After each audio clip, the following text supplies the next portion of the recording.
Hey there techies, and welcome to another video. I know it's been a while, but I haven't had the time nor the malware samples to put out quality videos.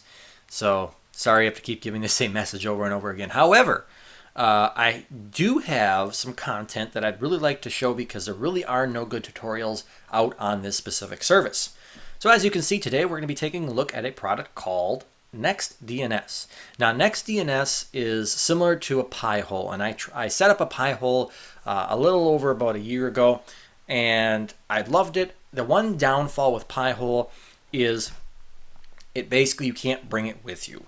I set up a VPN, but then there's all sorts of other side effects that you can run into with that, and I then stumbled upon NextDNS. So this is a great product, guys, and like I said, there's no really good tutorials out there, so I figured I'd make one, and we're going to go nice in-depth setup and run through of the actual product itself. So we got a real nice website right here. You can see it gives you a nice breakdown on the security this product gives you, and you can see it protects you against all sorts of different malware, phishing, cryptojacking protections. And I'm going to run through this really quick because we do have a lot to get through in the configuration, and I'll break it down a little bit more in there, I feel. So parental controls, privacy, it has ad blocking capability as well. And then one of the coolest things that I like about this is basically the native support that it has for so many different devices. And that really is key to why I love this product so much. You can put that URL right in your Android phone if it's Pi or higher, and then it will use this service, and it will use encrypted DNS as well. Pricing wise, if we click on pricing, it is actually a free service. You don't even have to sign up to use it technically, but it only works for 300,000 queries. Now that means that it's not just going to basically stop working and you're not going to be able to get any results or anything like that when you type in a URL into your address bar, but it will just not filter anything anymore. So if you have ad blocking filters or parental controls set up, those will not work once you hit that 300,000 query threshold each month. So if you want unlimited queries, meaning unlimited lookups and stuff like that for websites, you basically can pay $1.99 a month or $19.90 a year. So pretty good deal considering all the security features that I'm going to run through on this product. They also do have business plans and education plans down here below. Okay, let me quick run through exactly what DNS is for those who don't understand it. Most of us, I believe, do, but for those who don't, I'm going to give just the simplest little run through. So you can see I ping google.com, but when I ping google.com, instead of saying reply from google.com, it says reply from 172.217.4.110. That is essentially the IP address or the server that it connected to get to Google, essentially. So that's Google's IP address. Same thing if I type in ping Bing.com, you'll see that I'll get Bing's IP address returning the results to me. So it basically is just a phone book that the DNS server uses to look up the IP address of the URL you are typing in. It's pretty simple concept. So we're going to go back here to the home page, and then we're going to click on to set this up. We're going to click on Try It Now. The minute you click on Try It Now, you are presented with a whole bunch of cool stuff here. You get and some of which might be a little bit overwhelming, but we're going to run through it. So first of all, we're on the Setup tab, and it says that this device is not using NextDNS. And it actually tells you what DNS you're using if it's in its database. So it says we're using OpenDNS right now. Right down here we have the unique configuration ID for this configuration itself, and like I said, you can go up here and we can create new configurations, so you can have home, kids, office, all sorts of cool different stuff that you can do with this product. And then obviously down here we have our DNS over TLS. This is what you'd use on your Android devices, and then we have HTTP DNS over HTTPS configuration that you can use like on web browsers, things like that. And then we also have our IPv6 over here. Now, because IPv6 has so many different, I'm not even going to try to, we're never going to run out IPv6 addresses because there's like 1 quadrillion. I don't even know what the number is exactly. That you don't need any sort of link. But however, over here you see we have linked IP. You have to link your IPv4 address to NextDNS in order to use these, because they obviously do have a limited number of IPv4 addresses. If you create different configurations, you will notice these change. And like I said, that doesn't mean that doesn't mean there's infinite amount of those. That just means that they have limited number, and essentially you have to link it so that the filtering will work. If you do not link your IP address, there will be no filtering. It will literally just resolve IP addresses, and that is it. It'll be like Google DNS, it'll be like OpenDNS. It's just going to give you the most basic filtering possible. It's not going to use any of your customizations or any of your configurations like that. So when at all possible, stay on this side when you're configuring things of the screen. This is going to get you the most robust protection. This is kind of just a fallback if you can't use any of the other recommended options. So moving down a little bit here.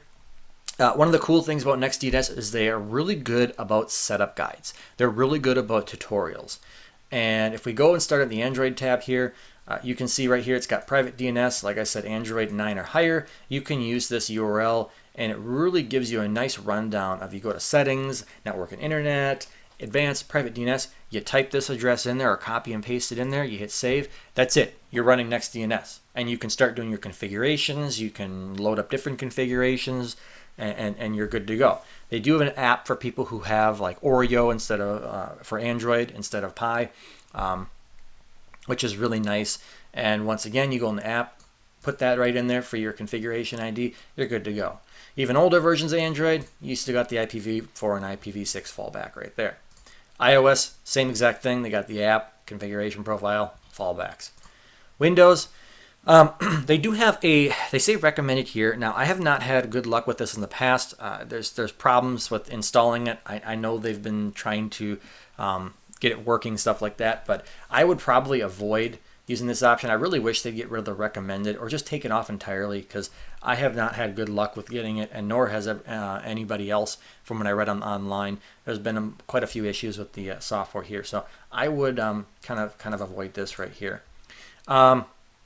If you wanted, obviously everyone knows how to go to their network card and set it up via IPv6 and IPv4 right there. Otherwise, what I'd probably recommend doing is using Yoga DNS. This will give you an encrypted option versus these two right here that are not encrypted. Plus, you can bring this on the go then, I should say easier than these two right here. So that's what we're going to actually set up today. We're going to move on though and just go through the rest of these setup guides just to kind of show you guys. I'm not going to go through them really in depth. I'm just going to kind of tab through them. Linux guys, here you go. You know, you got all your stuff right here. It's for all the Linux fans out there. Now this one I don't really understand why they have it. Chrome OS, they have a Chrome extension that you can install on Chrome, obviously. This doesn't really make much sense to me, because the next tab here, now actually Chrome did not support HTTP over S, but they do now, so I really wish they'd get rid of this Chrome extension and have people just go ahead for the encrypted process instead of this process over here, because it just doesn't, this is a much better option than running it through an extension in my mind. And same thing with Firefox, you can configure it using HTTPS, and then also the brand new Microsoft Edge, which is also Chromium, and you can configure it that way too.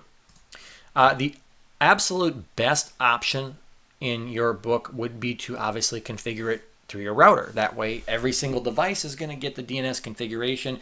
Even all of your guests that you have on your Wi-Fi network, depending on your configuration, would have the opportunity to get the NextDNS and use the filtering. Excuse me.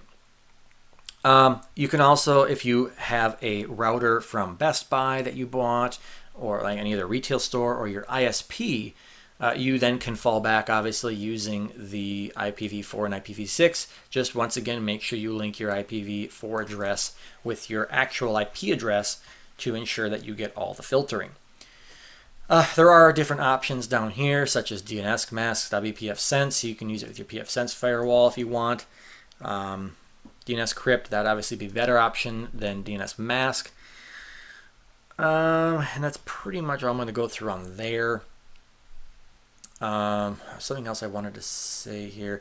Oh, yes. And then this top option right here is actually the one that I use. So if you have a router with, let's say, like a Ubiquity router that will actually support running scripts and things like that, they actually have you can actually install the program directly on your router itself. So if you're running OpenWRT, things like that, you can do that. DDWRT is now supported. So for me, I actually use Ubiquity's Edge Router X, and I have that at home. So I go right here to the Edge OS, and you just run the script right here. Boom, you're done. You run through the configuration wizard, it runs you. It's super easy. The hardest part is if you don't know how to SSH into something, you're going to have to just learn how to SSH in to your router. But if you have an Edge router or something like that, I'm pretty certain you already know how to do SSH. But there are tons of tutorial videos on that on YouTube. You can just look that up. So that would be the ultimate. That is my favorite right there to set up. Actually, sorry, right there. That's my favorite right there to set up home networks for basically widespread use. Okay, so let's go ahead, before we start configuring, let's go ahead and get the Windows installed. So today I'm going to try, we're going to try Yoga DNS right down here and see. Now this is in beta, so it might be a little buggy. I actually have it running on my laptop, and I haven't had any issues with it so far. So we're going to go ahead and click download. And this would be probably the option I'd recommend, especially over, like I said, doing it through the network configuration, because this will encrypt your DNS. Okay, so we're going to run this. We got the setup wizard. I'm going to next. We all know how to run through these pretty easily. Yeah, start DNS at Windows Startup. You want to leave that because obviously if you don't start it, you're not going to be protected. So, okay, let's do that. It runs that. We're going to launch it. And I don't know where it went. Let's see here. Okay, there it is. Okay, so we got, hold on a second. Just gotta get a drink of water there. I've been talking for a little while. Okay, so we have which configure would you like to use. We're going to obviously use NextDNS for all queries. Now here's where it asks for your configuration ID. So if we go up here, let me go back to our configuration. The ID is both down here and it is also up here and up here too. So we can just go down here, copy our configuration, and we just paste that right in there. We can use the device name. We don't have to put a device name in. For this one, we'll call it VMware Demo, or we'll just call it NextDNS Demo. Oops, if I can actually like think here. Demo. There we go. NextDNS Demo. Okay, it's going to check the server. It says everything was done. You are now set up to use NextDNS. And it looks like, okay, there we go. Open it up here. Maybe. I don't know what's going on. Why it's taking so long here. Oh, there it is. Okay. So there we go. So you can get some, basically, now you can see it's already processing queries. You can see client.wns.windows.com has been processed.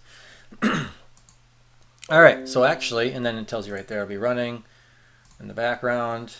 Don't know why I had 5 million of those running, probably because I clicked it 5 million times. So we can actually leave that right there if we want, and we can watch it. So let's go back to our configuration here and scroll up, and as you can see now, it says all is good. We are using NextDNS for our configuration. All right, so now we're going to start getting into this. Now, you see I didn't link my IP address here, and it's still working. That's because I have used my configuration directly. So configurations you do not need to link your IP address for those to work. So that's why I just want to reiterate that, because I know it can kind of be a little confusing, some of these things. So let's go into our security tab here and go through some of these now. And we have our threat intelligence feeds. That's pretty cool because that's going to protect us against malware, phishing, all sorts of different threats. And they even added some COVID-19 phishing threats, it looks like, here too. So that's pretty cool. Google Safe Browsing has incorporated this in well. So that means you'll be using Google Safe Browsing on your entire device now, or entire computer. And that's going to also protect us from all sorts of different malware threats and things like that. We have cryptojacking, and that's pretty cool because that will basically prevent like advertisements that have been infected or hijacked, and will use your CPU cycles to mine for cryptocurrency. It'll protect you from those as well. DNS rebinding protection, I always turn that on too. That basically prevents hackers from basically kind of performing a man-in-the-middle attack. So we'll turn that on. And then the rest of these I kind of just leave at default here. Blocking newly registered domains. That is really cool. And the reason that's really cool is because essentially newly registered domains, as we've seen in the past, are typically very infected with malware. That's where most of the malicious domains come from because they pop up and they get shut down so quickly.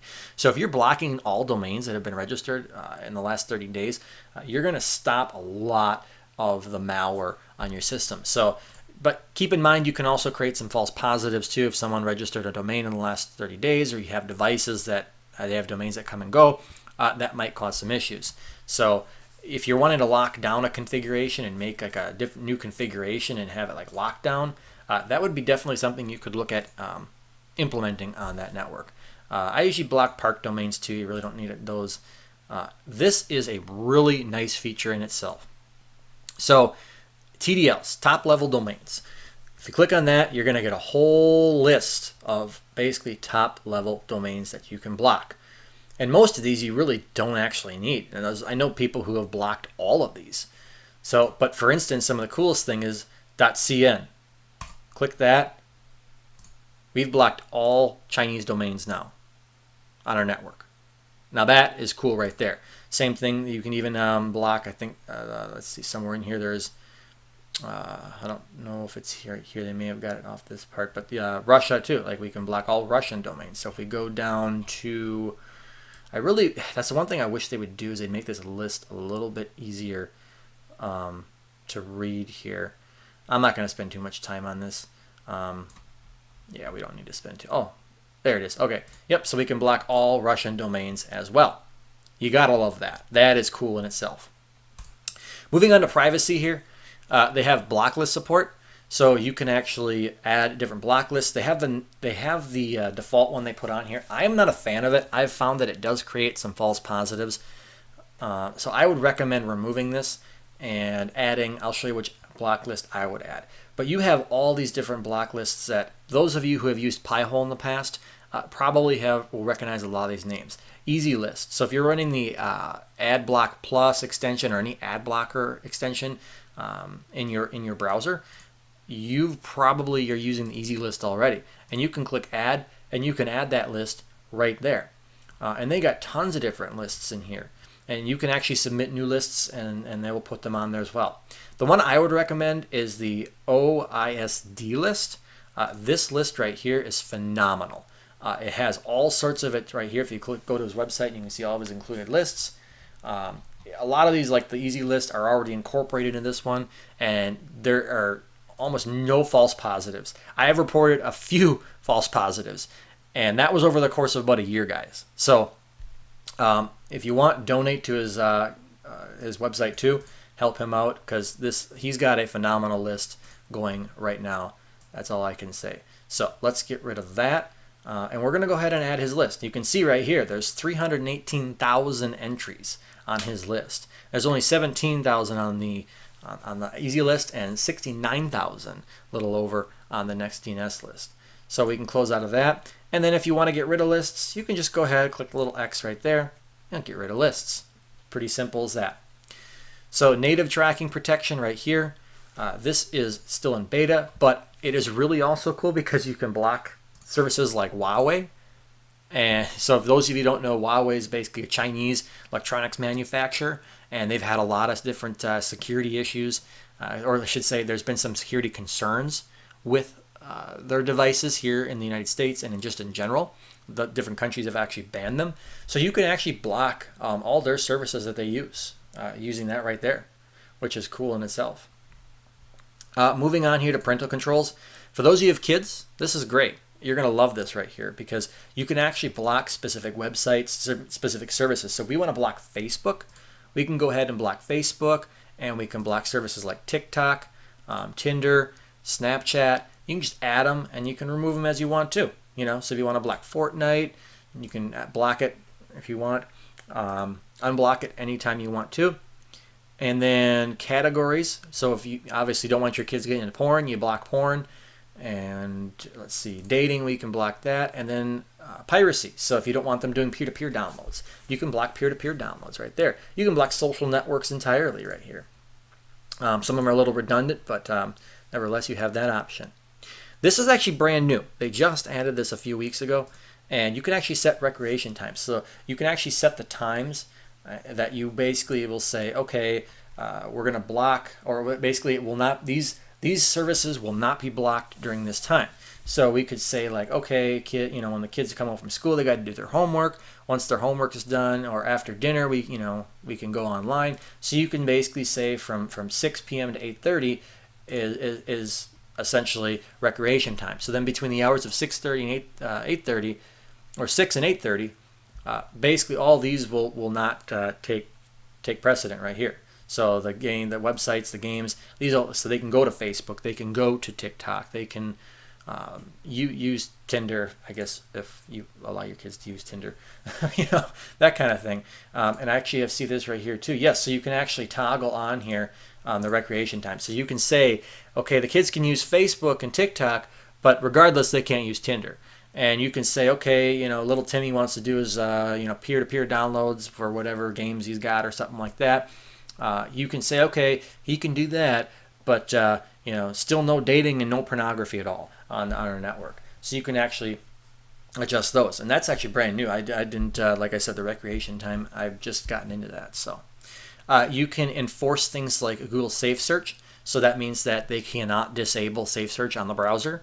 It will not work. It will not let them. Same thing with YouTube restricted mode. And you can also there's different methods that they use to prevent and help people from bypassing NextDNS, so you can implement that. I don't know too much on how they actually do that. I didn't look too much into that. But nevertheless, you do have that option down there as well. Deny list, pretty self-explanatory. You type in a what is it? A URL, and it will basically be blocked. So we type in malware domain list, except I don't think we spelled domain right there. So we'll just do if we want to block something like we can do something like Microsoft.com. Well, actually, we don't want to do Microsoft.com probably, because that will cause all sorts of issues here. Let's go ahead and do malcode here.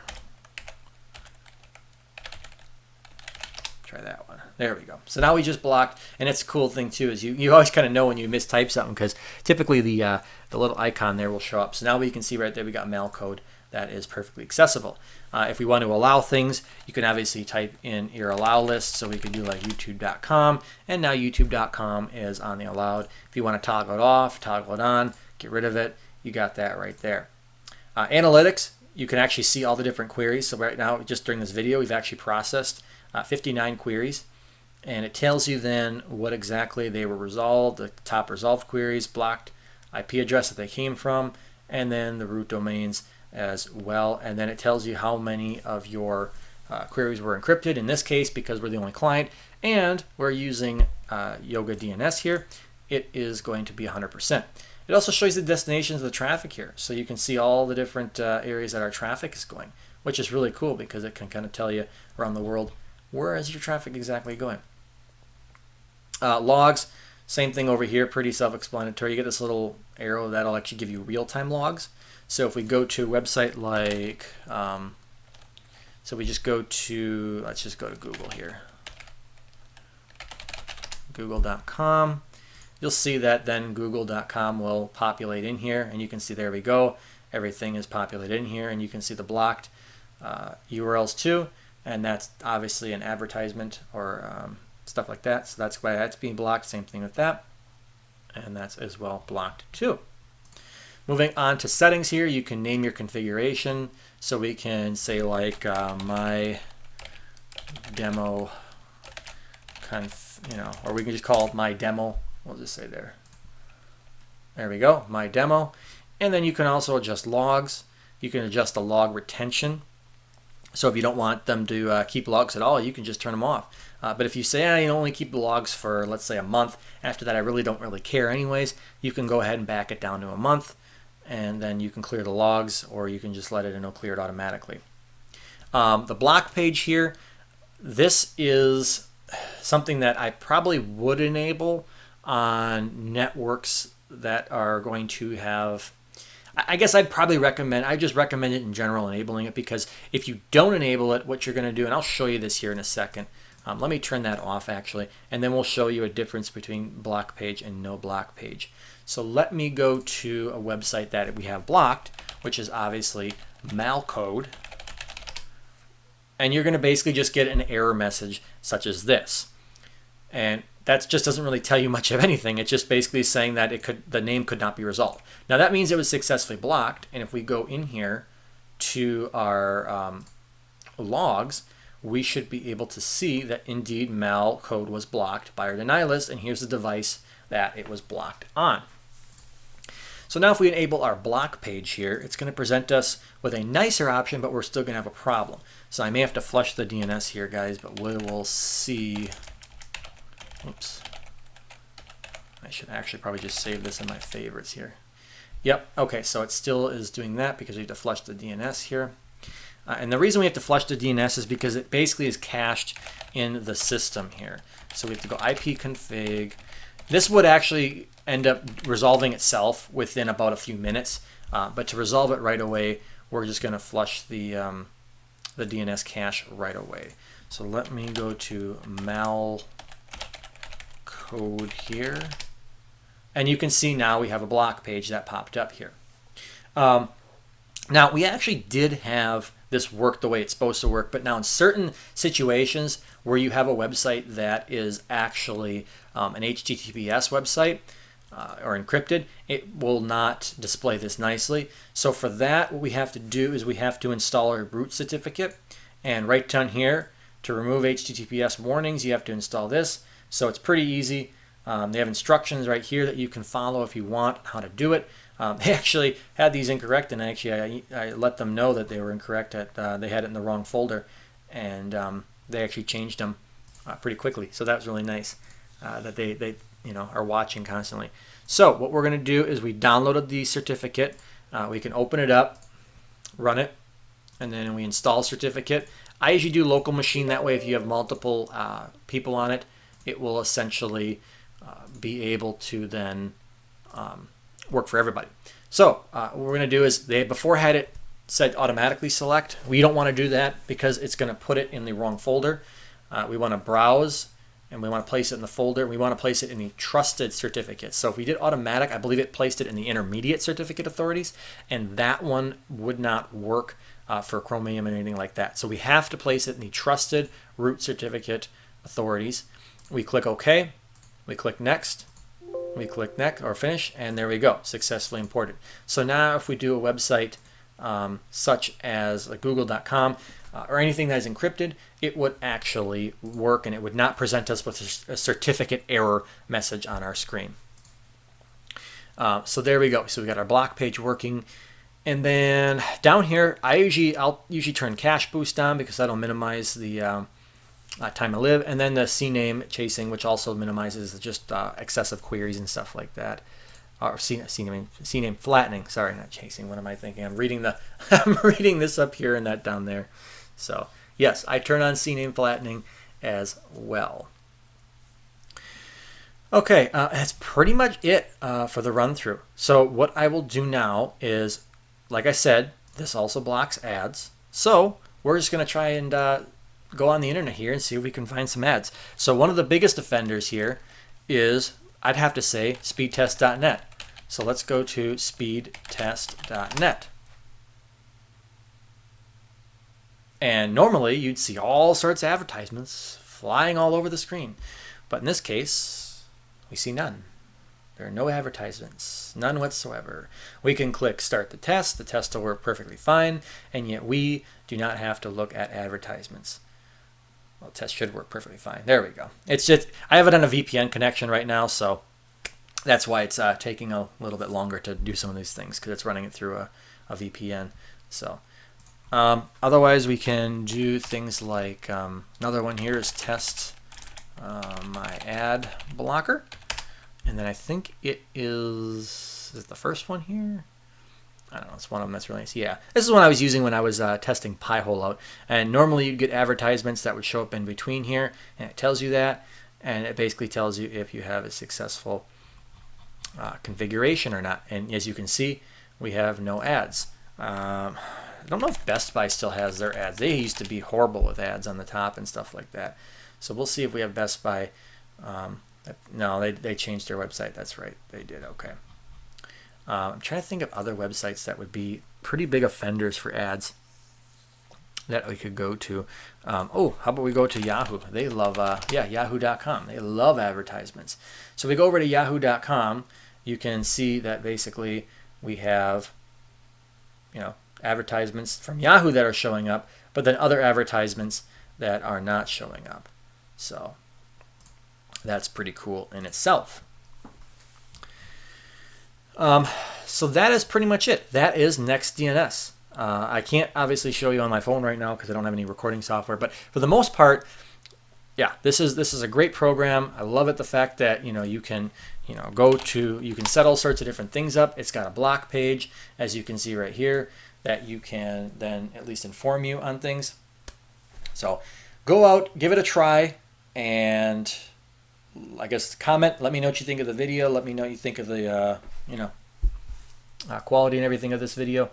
I feel like I'm forgetting something. That's why I'm kind of holding on here, guys, because I feel like I'm forgetting to tell you something here about this program. But I guess if anything, I can always append this video and add on to it.